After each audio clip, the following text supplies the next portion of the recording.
Good morning, everyone, and welcome to Horizon. If you're able to, would you please stand up with us and join us as we worship together? Come on.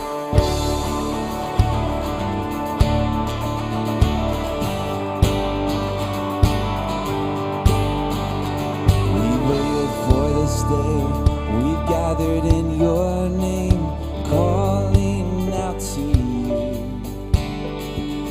Your glory like a fire, awakening desire will burn our hearts with truth.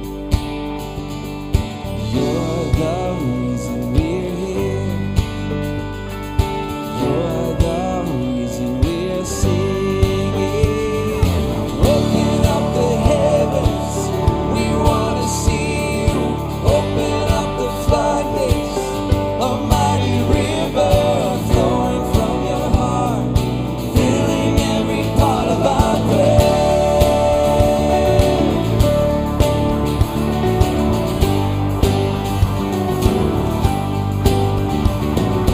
Presence in this place, your glory on our face. We're looking to the skies, descending like a cloud. You're standing with us now. Lord, unveil our eyes. You're the reason. You're the reason we're here. Yes, you are. You're the reason we're singing. Open up the heavens, we want to see you. Open up the floodgates, a mighty river flowing from your heart, filling every part of our praise. Open up the heavens, we want to see you. Open up the floodgates, a mighty river flowing from your heart, filling every part of our praise.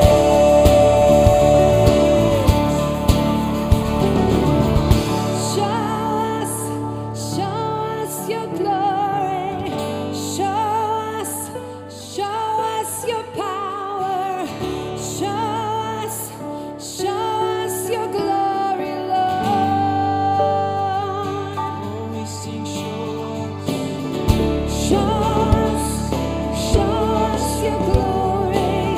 Show us your power. Show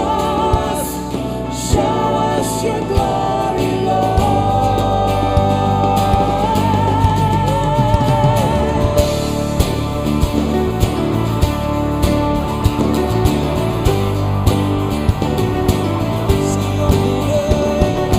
Open up the heavens, we want to see you. Open up the floodgates, a mighty river flowing from your heart, and filling every part of our praise.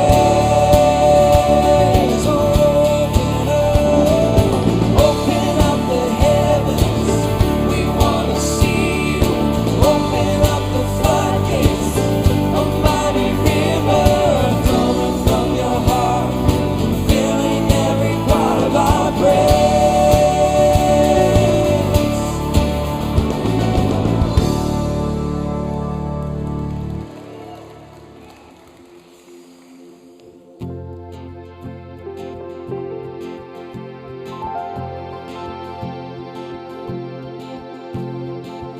Who am I that the highest King would welcome me?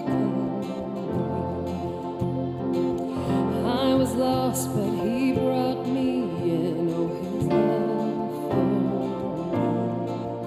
Oh, His love for me.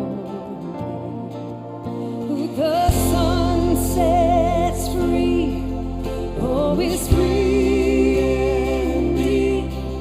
I'm a child of God, yes I am. Free at last He has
chosen, not forsaken. I am who you say I am. You are for me, not against me. I am who you say I am. I am who you say I am. I am who you say I am. The sun sets free. Oh, he's free indeed. I'm a child of God. Yes, I am. In my Father's house, there's a place for me. I'm a child of God. Yes, I am.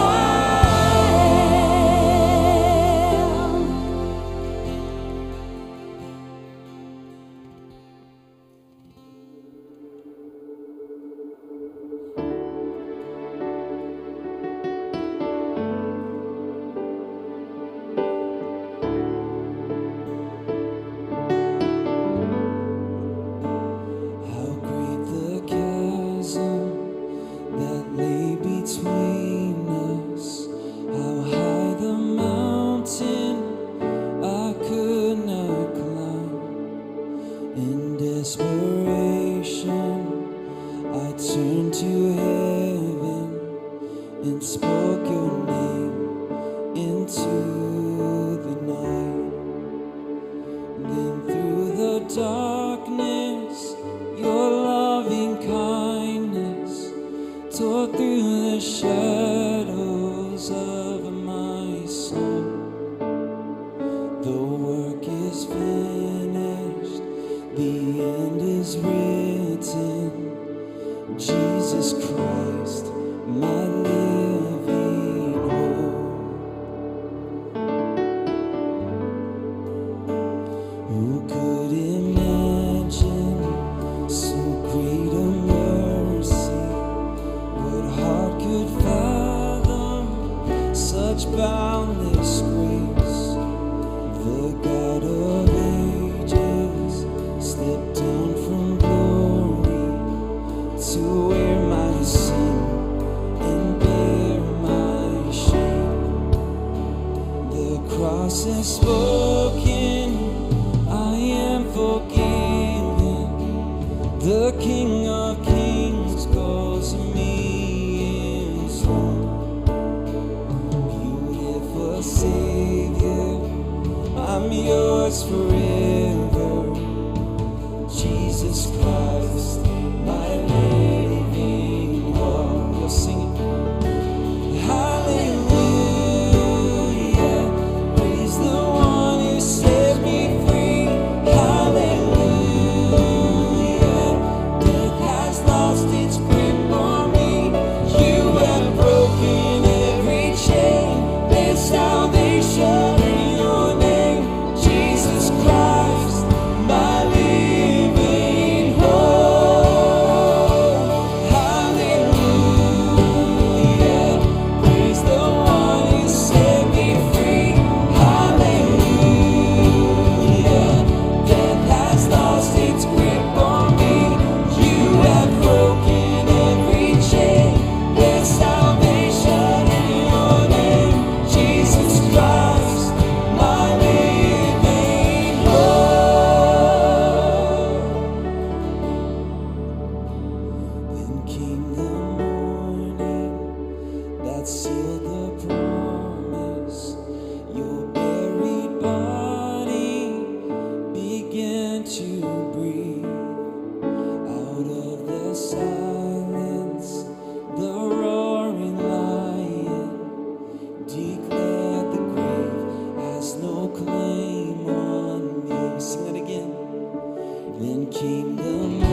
You may be seated as we continue in worship.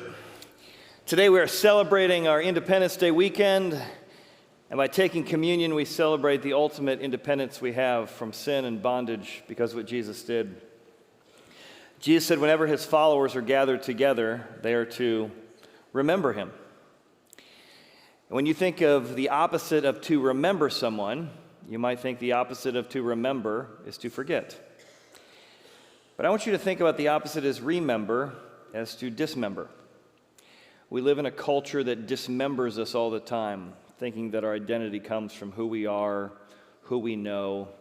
If we had a good week doing spiritual activity or a bad week of doing spiritual activity, and we get dismembered into guilt and shame, we get dismembered into pride and self-righteousness until we remember who Jesus did and what Jesus did for us. Because the power of the gospel is that when we remember him, it's those truths remember us and put us back together, reminding us that there is now, therefore, no condemnation in Christ Jesus. So I want you to think about the words that you've allowed to speak into your identity, your value, your worth, your self-image, whatever terms you use. We all find our identity in something. It could be what you do for God. It'll bless you on the way up, but it'll curse you on the way down when you have a bad week. Or you can remember what he did for you and hold on to that promise that who I say I am is actually who you say I am. And you can be free from guilt and shame as he remembers you and puts you back together. So take this next song, and I want you to reflect on the cup and the bread, and let these words wash over you. Where do you find your identity this morning?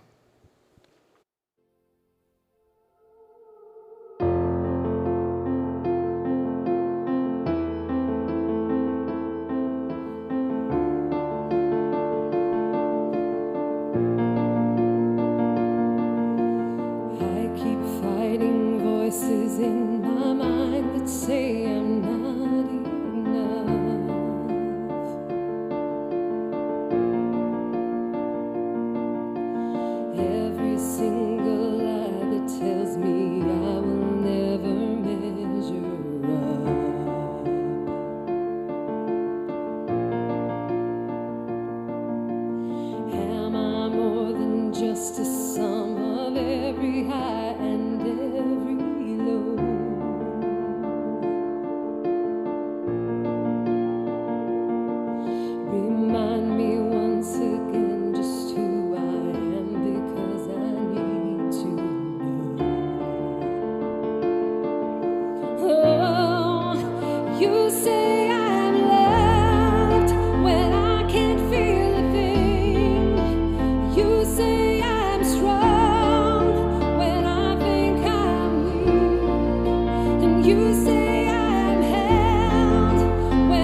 every failure, God. You have every victory. Oh, and you say I'm loved when I can't feel a thing. You say I am strong when I think I'm weak. And you say I am held when I am falling short. And when I don't belong, oh, you say I'm yours. And I believe, oh, I believe in what you say of me. I believe, and I believe, oh, I believe what you say of me. I believe.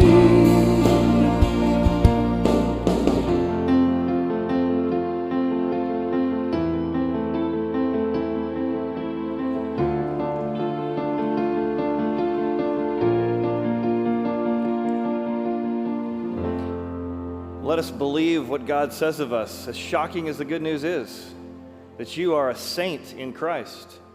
You are fully forgiven, not because of what you did for him, because he says it's true because of what he did for you. Let's take his body broken for us.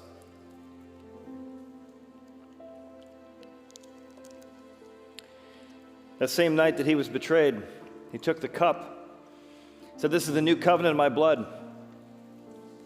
You're going to find your identity now not based on how well you've kept Torah or not kept Torah, but based on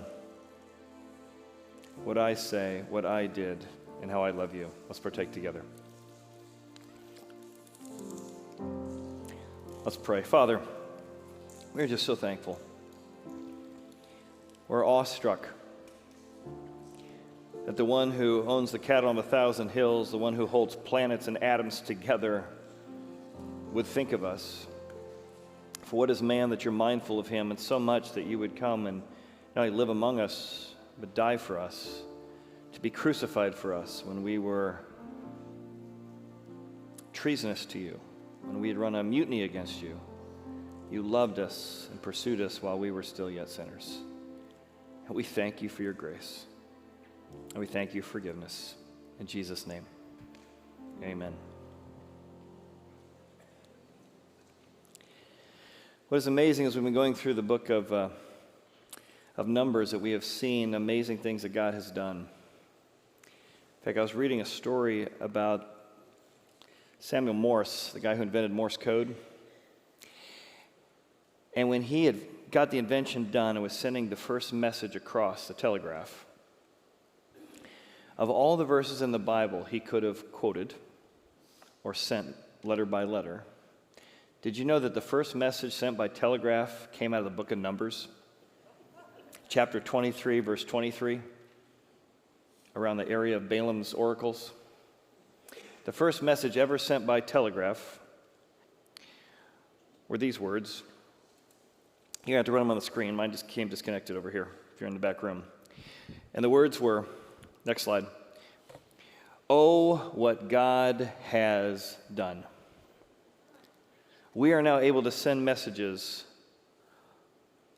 across the room, across a state, and amazingly, eventually around the world. And so every time you see in FaceTime or using your phones, it began with someone who recognized, oh, what God has done with this technology. And what we have found in this journey we've been on through the book of Numbers in these wildernesses is we have, one, just been shocked at God's forgiveness and his patience and his kindness with his people. Sometimes we've been, oh, what has God done? We've been shocked by his discipline and his consequences and the plagues and the ways in which he has punished people, his people, from going wayward. And this chapter today will be no different than that. In fact, the next 5 weeks are going to be some of the most difficult, challenging. Skeptics bring these passages up all the time as to why you cannot believe in the Bible and you cannot believe in God. And you cannot believe the God of the Bible is good. So we're going to have to stop several times to address just a piece of those, and we'll see more and more of that in the next couple weeks. But here in the wilderness of Moab, we're specifically looking at what the Bible calls lust. And it's always easy to shake your finger at somebody else's lust. It's okay that you lust after people's approval, but that person who lusts after pleasure, now that's a sin. And if you lust after pleasure, you shake your finger at somebody who lusts after control and power and can't control their anger. But the New Testament calls these things over-desires. That when you desire something over God, an over-desire, it is that over-desire that creates this tension, this brokenness, that suddenly power becomes more important than God, that pleasure becomes more important than God, then people's approval becomes more important than God. And we often set ourselves up in places where that thing becomes more important than God, and it begins to rule us. It begins to rule over us. It becomes the thing that controls us in our life. It's an over-desire. In fact, let's go back to where we were last week. Go to the next slide. It describes kind of what happened when they got to Numbers. Remember in the last chapter? It really describes what happens in the stages of temptation when things become an over-desire. Specifically, it'll be about pleasure today, but again, it applies to every over-desire. First, you remain in a situation that keeps you tempted. Then you begin to commit, in this case, harlotry. You begin to commit gossip, right? Every time you stay after the tennis match, after the soccer game, everybody gossips about whoever's not there, right? So you got to be there so don't gossip about you. But there's this over-desire to be in the know. So you remain in a situation rather than fleeing it. You begin to commit, in this case, harlotry. You then invite that temptation into your life. You begin to sacrifice to that temptation, your innocence, your family, your integrity.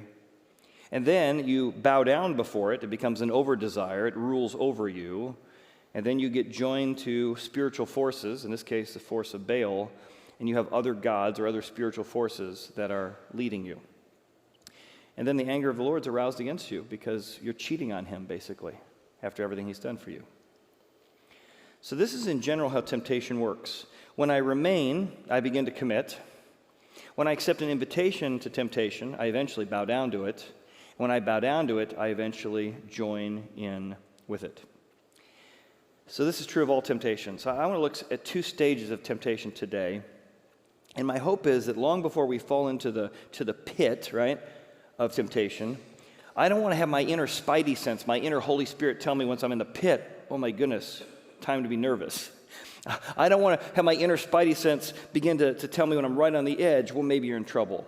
How do we develop an inner sensitivity to the Spirit that when I'm 3 steps away, when I'm even heading down a path toward temptation, I can hear the Holy Spirit saying, whoa, time to back up, time to find forgiveness, time to realign my leadership in your life.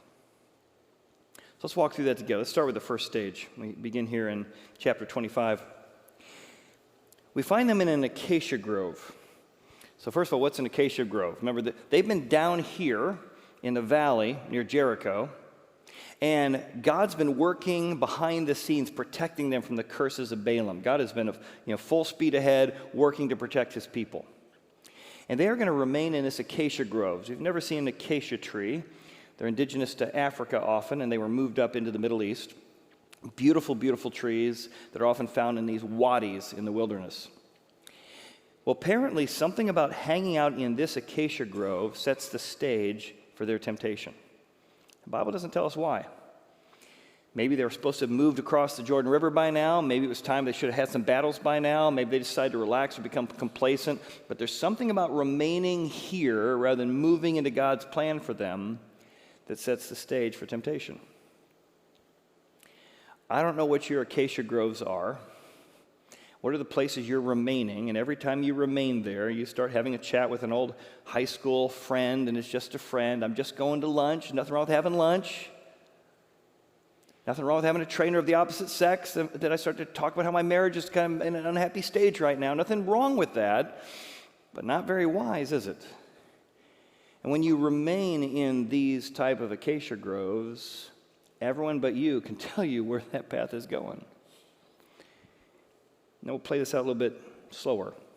So Israel remains in this acacia grove, and for some reason, that location allows them to be there when Balaam and Balak send this group of Moabite prostitutes of Baal down to their camp.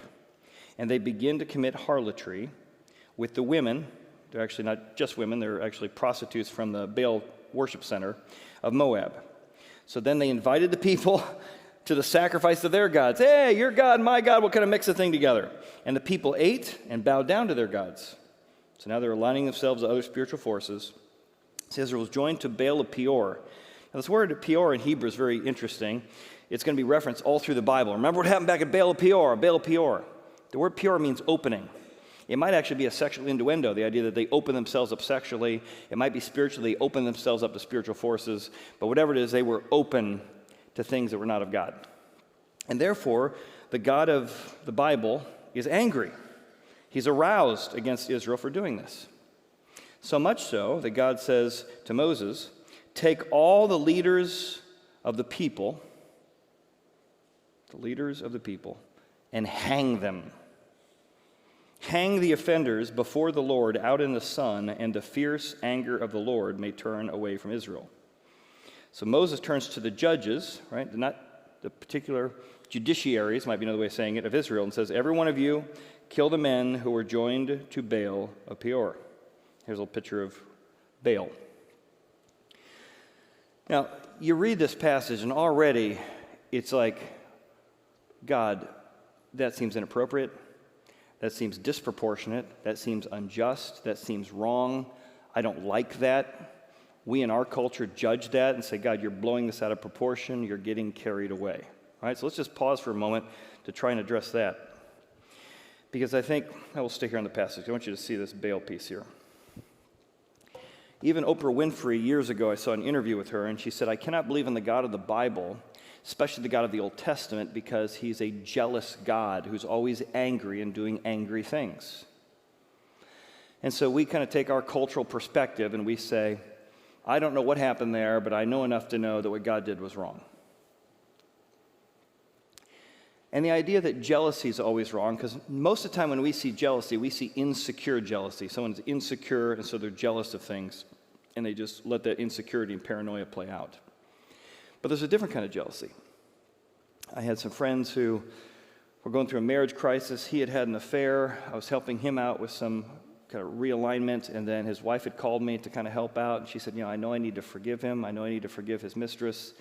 I know that God befriends me when I do wrong things, and so I'm trying to learn how to befriend her. I said, well, can we talk about that for a second? She said, yeah. I said, we all need to forgive, right? We all have fallen short. But the healthy, biblical emotion in this situation is godly anger and godly jealousy. Really? Yeah. You covenanted together to only share physical intimacy with each other, and something that belonged to you has been given to someone else. So it is not insecure jealousy to want what belongs to you. That's godly jealousy. That's godly anger. Now we need to work through it. We need to eventually get to a place that anger doesn't consume you, and they did. But she had never thought that there could be a place for godly anger and godly jealousy. But you see in that situation, you're like, oh, that does make sense. That would be the appropriate emotion. What is happening here in this moment is the equivalent of somebody cheating on God. God says, listen, we already had a Baal moment, right? You made the golden Baal worship years ago, and I told you, I have led you out of Egypt. I delivered you. I made a Passover for you. I brought down the Torah for you, and you traded me in for a big golden cow. And now, 40 years later, they're doing it again. What's the psychological, healthy approach to having someone that you love and covenant with cheat on you? It's anger. Now, we're going to get back to the endorsing of seemingly murder in just a second. But before we do that, let's talk again about the temptation aspect and application. They got here because they remained. And I think our objection here to God is that he's taking sexual sin in particular way too seriously, because our culture doesn't take it seriously at all. And that's the first stage of temptation, is when I remain in the acacia grove, I begin to commit. And here's what happens. Here's what kind of happens in your heart. You say, let's not get carried away by taking this so seriously. And that is the best way to get seriously carried away. When you say, let's not get carried away taking gossip too seriously, you'll get seriously carried away by gossip. Let's not take finding my approval from other people too seriously. Okay, but you're going to get seriously carried away by defining yourself by other people's approval. Let's not take this too seriously. Let's not get carried away taking pornography too seriously, faithfulness too seriously. Okay, but you're going to get seriously carried away by it. It's going to become an over-desire. I had a friend who's dating again. He's in his 50s and went through a divorce, and he started to date again, and he's like, Chad, I'm trying to be faithful. I know that God wants me not to have sex before marriage, and I'm trying, but I'm not doing a very good job. Could we talk about it? I said, sure. I said, I think right now you're focused on what God's against. God's against premarital sex and extramarital sex. I said, let's talk about what he's for. God has got this beautiful romantic notion that he has someone for you. That God has someone for everyone, unless he gives you the gift of singleness. And because God has someone for you, God wants you to trust him to wait for that person he has for you. And when you have sex with someone who you're not yet in covenant with, you're actually not trusting him for the person he has for you. Yeah, but we've talked, we're serious, we're going to get married. But you're not married yet. So you're actually having sex with somebody else's wife because she's not your wife, and vice versa. I said, so the issue is God is faithful to us, and because he's faithful to us, he wants us to be faithful to him, but also to express that in relationship by being faithful to your current spouse, right? We all can reject the idea of cheating on your current spouse, but also in singleness to be committed to your future spouse by waiting until you're in covenant before you get intimate physically. He's like, oh, well, that's good. So I called him up about a week and a half later. I said, how are things going? He's like, that was really good. That really helped us. It's not about what we're not doing. It's what we're trying to be faithful so we can have a trusting relationship. I said, how's it working out? Well, it didn't work out. He's like, I need like one verse, like when we're on the couch and we're making out that we can kind of use. And he kind of had all the do not fornicate and all these King James verses. I said, how about this one from Song of Solomon? Do not awaken love until it's time. Love's a good thing. It's good to awaken it. It's just not time yet. I said, can you trust God's way works? Do you trust that you know better than him? I think we come to a passage like this and we say God is taking the unfaithfulness and the idolatry of Baal worship too seriously, right? God got carried away. But it's actually when we don't take things seriously enough that we get carried away. So think of that for a moment. Let's address the bigger problem. It seems like God is endorsing murder in this passage. So a few things to address here in this. When you think about murder, murder is unjust killing, and it's usually people who are expressing that to other people. So a few things to think about in this passage.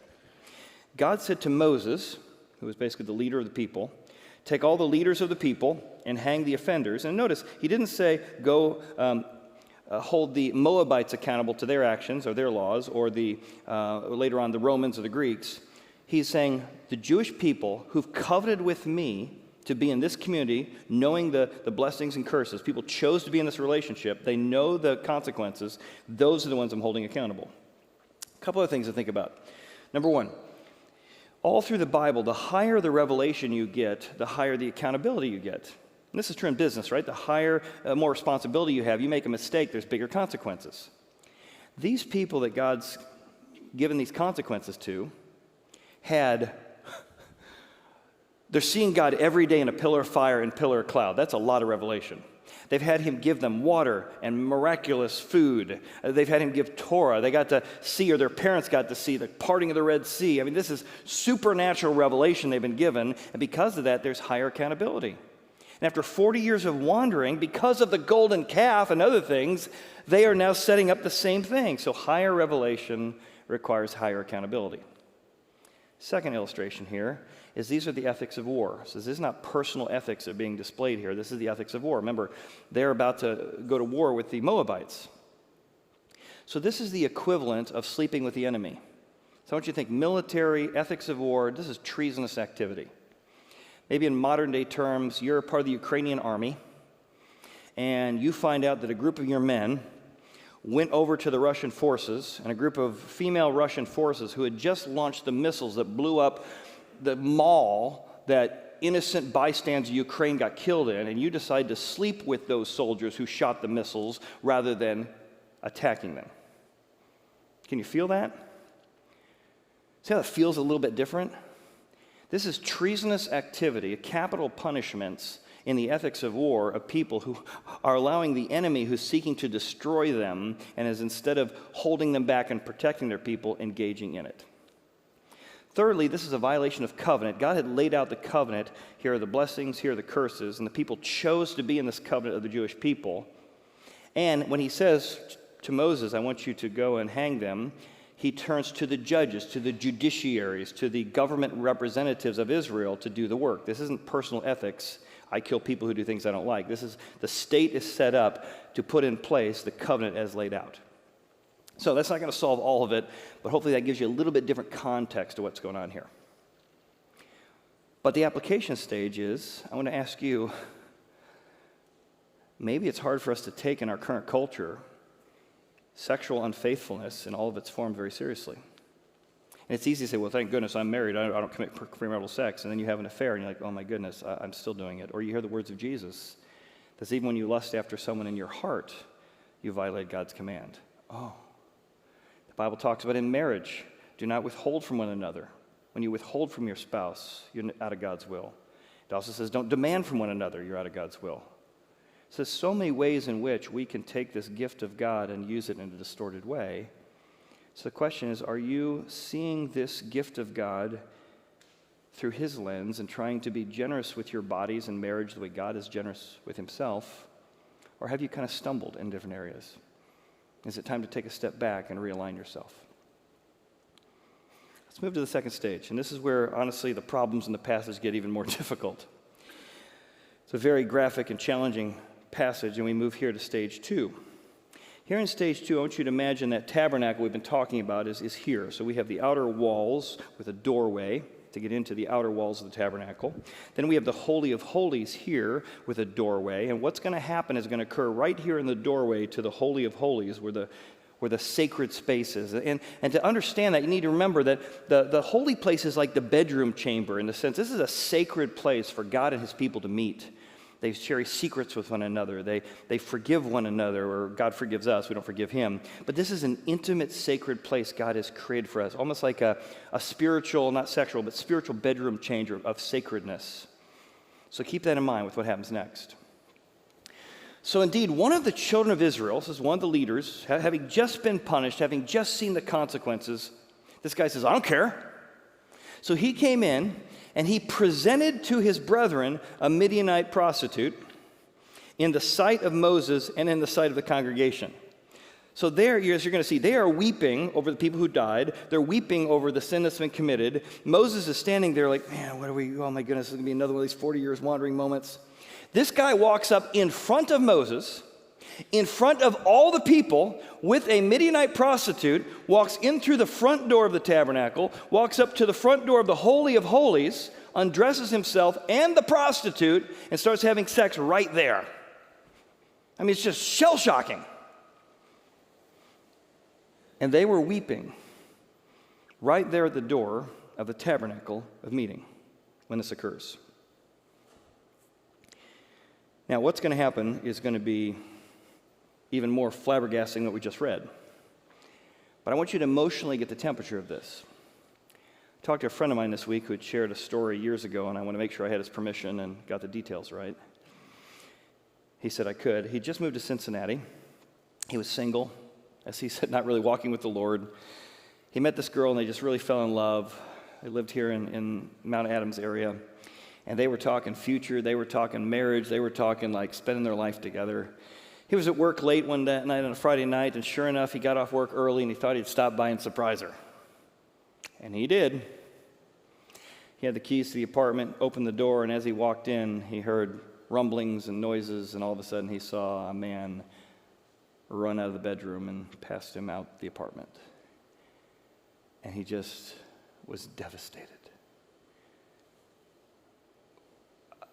I thought we had a plan. I thought we were together, and besides that, he just moved to Cincinnati, so besides his relationship with her and his future plans and dreams, it was all his friend group was tied to this. Everything blew up. He said, I never felt so devastated and so violated, and so you could do this here in your bed, our bed.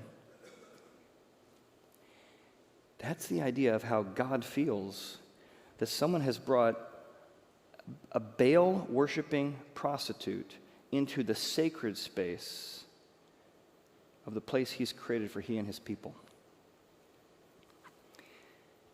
Well, as they're about to head into the holy place, not just the doorway into the holy place, Phinehas jumps up. Phinehas, one of the priests, the son of Eleazar, the son of Aaron the priest, saw they're about to go into the holy place, not just the door. He rose from among the congregation. He took a javelin in his hand. He went after the man of Israel into the tent and thrust through both of them, the man of Israel and the woman, through her body. And because he did that, the plague was stopped among the children of Israel. And those who died in the plague were 24,000 people. And that's because he stopped it. This was like the merciful act that only 24,000 people died, as you'll see in a few weeks, almost all from the tribe of Simeon. So again, why would God allow this? How can this be true? And you're going to see that God affirms what Phinehas does. So to understand this, let me give you an analogy, because I think it might be helpful. The analogy is that of Chernobyl and a nuclear power site. You use nuclear power the right way, and my goodness, it powers things, it empowers things. You can empower a whole country with the kind of power of a nuclear power site, a nuclear power plant. But you get the wrong thing in the wrong room, you turn the wrong dial the right way, you get the temperatures the wrong temperature, and something that is meant for good, to empower a nation and empower a world, can blow up like it did at Chernobyl, right? Because people were flippant with it. People brought the wrong thing into the wrong room. God set up the priests in the book of Numbers to act like nuclear power plant guards. He had said, listen, my presence is like a nuclear reactor, and it's designed to give you power and to give you strength and to give you forgiveness, but make sure anyone who comes into the holy place, there's a certain way to do it. You got to wash this hand and bring this thing. There's certain ways you need to conduct yourself when you come into the inner sanctuary, or else that power is going to be problematic. You're going to have a Chernobyl on your hand. And so, because he'd given out all these clear warnings, he specifically had said, if you remember, Drew mentioned this in Numbers chapter 3, I think we pulled up. 3 and 18, that the priest's job is, if somebody who is not prepared spiritually was to bring that into the inner chamber, it would blow up, and basically it would hurt people. So their job was to block the door, to make sure that no one came in and exploded the nuclear reactor. Here's how it says in Numbers 3. Aaron and his sons shall attend to the priesthood, but any outsider, somebody who's unclean, inappropriate, not prepared properly, if they start running into the Holy of Holies, put them to death, lest they blow us all up. Chapter 18. Then the Lord said to Aaron, you shall bear the iniquity related to the sanctuary. Therefore, you and your sons will attend to your priesthood for everything at the altar and behind the veil. You shall serve, and I give your priesthood, it's a gift of service. Then he throws this on at the end. But if an outsider, someone who's unclean, something that's inappropriate, comes into that space, you got to put him to death, or all of this will affect everybody. So I want you to picture Phinehas as that nuclear power plant guard who's like, oh my goodness, it's bad now. If you go into the next chamber, you're going to blow us all up. And that's when he takes a spear and stops them before they go further. 24,000 people have died of the plague had he not stopped him where he did. And that's still hard to swallow and hard to understand. So let's get some application, and then we'll go back to maybe the final example of that in the New Testament. I think this is so true to see in application. It's the second stage of temptation, that often we want to invite the benefits of certain lusts into our life, the lust for power, the lust for approval, the lust for pleasure. We invite the benefits, right? It makes us feel good. It makes us feel powerful. We get certain benefits of the pleasure, or the pornography says yes when my spouse says no, whatever it is. Those are the benefits. And then doesn't this happen over and over and over and over again? It's easier to see in other people than yourself. We invite the benefits of lust into our life, and then we're shocked when we invited the consequences of lust too. But you reap what you sow in due time. And so we're shocked at the consequences. I can't believe there's a plague of 24,000 people died. But those consequences came with the Baal worshipers. And archaeologists have studied the Canaanites for years, and they have found that Canaanites went extinct often in different pockets because the level of sexual orgies and things they committed in, the STDs that were spreading, they basically burnt themselves out. They basically destroyed all themselves because of the disease they had. So even medically, as we'll talk about in a few weeks, there's a medical issue going on. They basically brought this medical priestesses who's engaged in fertility worship all the time into their camp, and it's now spreading. So spiritual components here, there's relational components, but I think practically for you and I to say, how often have I not taken sin or temptation seriously? I haven't taken my anger seriously. I haven't taken my gossip seriously. I haven't taken my need to control things seriously. And because of that, I'm remaining in it, and I'm tiptoeing down, and now I'm falling into the pit. And I got some benefits out of that, telling people off or whatever it is I got out of it. And now I'm shocked when I lose my faith, my family, and my future. Because those are the consequences that came with inviting the benefits of lust into my life. And this is why I think Phineas, as challenging as this passage is a picture of Jesus. It's a priest that takes sin very, very seriously, and in the tabernacle deals with it ultimately. He's a zealous priest. Let me describe him again and then show you how it relates to Jesus. Then the Lord said to Moses, Phinehas, the son of Eleazar, the son of Aaron the priest, he turned back my wrath.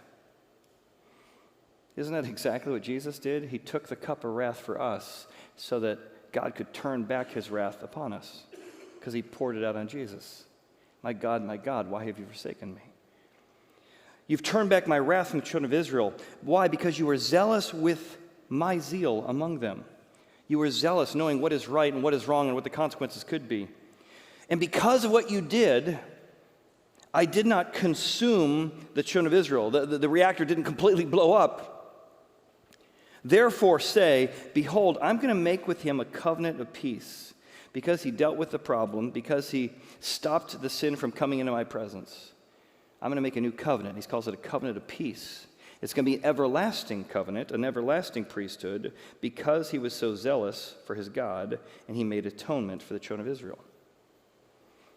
So let me back you up in time a little bit. God appears to Abraham at a certain place in Israel. The tabernacle is made, but eventually becomes permanent when David decides to build it. Of all the places in Israel, he builds it in Jerusalem, same place God appeared to Abraham. So now we have the temple located in Jerusalem, where God's holy place is. Jesus comes from heaven to earth, and he comes to Jerusalem, the same place the holy place is, tracing all the way back to Abraham, and it's there he's put on a crucifix.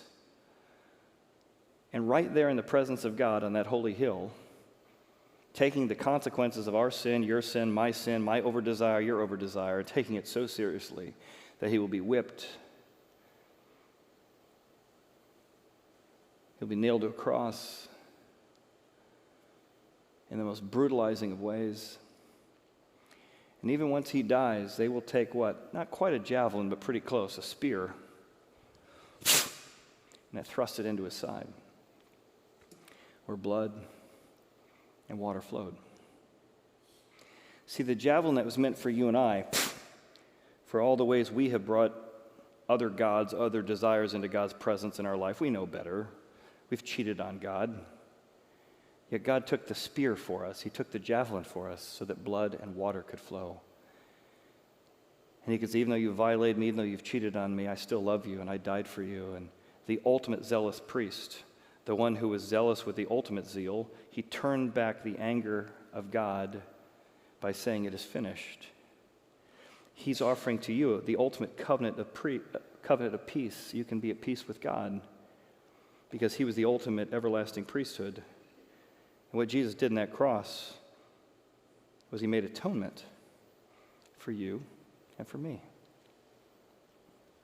You remember when Jesus is walking at the road to Emmaus, he says the whole Bible is really about me.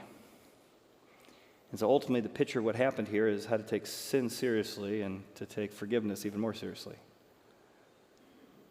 So what's the application for us? What's interesting how these ideas get played out in the New Testament. I think for you and I, what would it look like this week to be zealous about God's holiness and to be zealous about good works? The second part's not quite as intuitive, so we'll come to that second. Being zealous about God's holiness is saying, you know what, the things that I think God's gotten carried away with or that I'm not taking too seriously, I need to start saying, God, I don't really understand it. I don't even like it. I don't even prefer your method, but I'm going to trust that you know better than me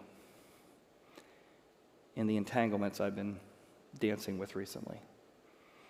And maybe it's the phone call, maybe it's the emotional connection that's happening. You can feel yourself moving in a direction away from your spouse. Maybe it's the website you're using. You're feeling discouraged or not appreciated or not respected by your spouse, and you're getting on the internet late at night. Whatever the ways in which you've not taken God's holiness seriously, and you can find yourself being carried away, God would just say, hey, listen, I told you it was painful down there, but I still love you. Here, grab my hand. Come on, come on, come on. Come on back. I took the javelin for you. We'll condemn what you did, but not condemn who you are. Let's get back on track. It's really interesting, the spiritual components of this that play out here in the passage. He says, I want you, he mentions them by name. He says that one guy's name is Zimri, the guy who died, and the woman who died, her name was Cosby. And then verse 17, so here's his application. Here's what it means to take God's holiness seriously. Harass the Midianites and attack them, for they harassed you with their schemes. Look at the word schemes, by which they seduced you. In other words, they came here to destroy you, spreading the STDs, spreading the spiritual violation. They came here to curse you. They harassed you. Notice the word harass. The word harass is an interesting word. In Hebrew, the word harass means to vex or besiege the things you've tolerated and remained in or began to bow down to. In other words, someone came to besiege you, to take you down. I want you to besiege the things that are trying to besiege you. I want you to take defending yourself against those schemes as seriously as they're taking their schemes to destroy you. If you wanted to destroy you, how would you do it? You know you. You know your unique temptations. What schemes would you use to take you down? And then I want you